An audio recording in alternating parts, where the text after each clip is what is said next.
Hello.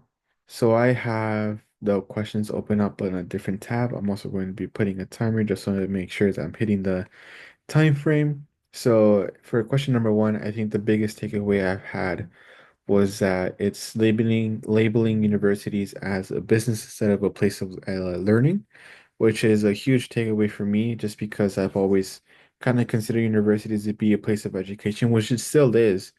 But, as future academic leaders, I think it's important to kind of acknowledge that we have to run universities as a business.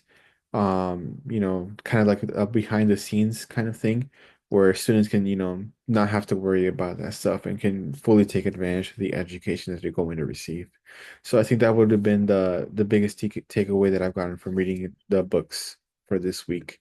In terms of number two, I think something that might make universities more vulnerable, and I'll be mentioning this in the next couple of questions because I think it's something that's really relevant today, is tuition. A lot of universities are, very tuition dependent, and the rising cost of tuition is going up dramatically. And I have a feeling that because of this, the enrollment cliff is going to be a lot more steeper than it should be. So it'll probably deter a lot of students from enrolling in college, just because of the cost. And because of that, I believe that higher education institutions, because they're so dependent on tuition, they might not receive a lot of funding for, whatever they have going on.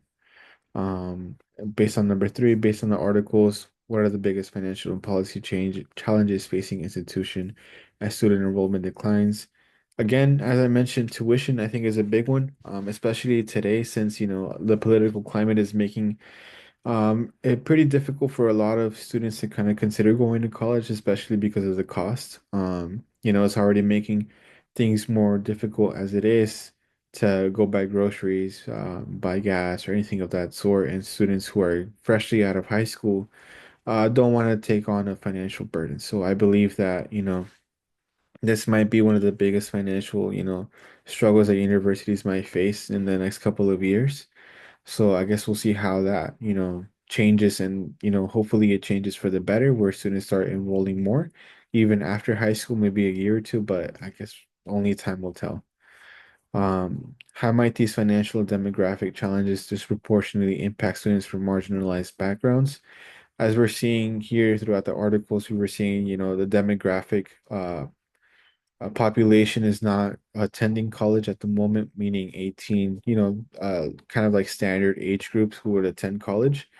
So I believe because of this, tuition rates are going to go up, and um, tuition rates will go up, meaning that marginalized backgrounds or marginalized students are not going to be able to afford college from here going forward, because tuition will go up to factor in the fact that, a lot of the students who are in this demographic are not attending college.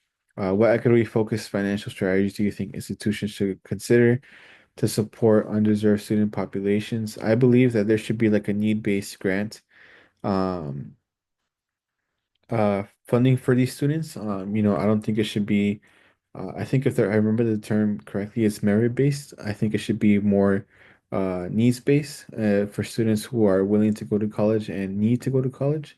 Um, I think that should be one of the equity-focused financial strategies to look at it. And then what role should higher education leaders play in ensuring financial sustainability while maintaining access and equity?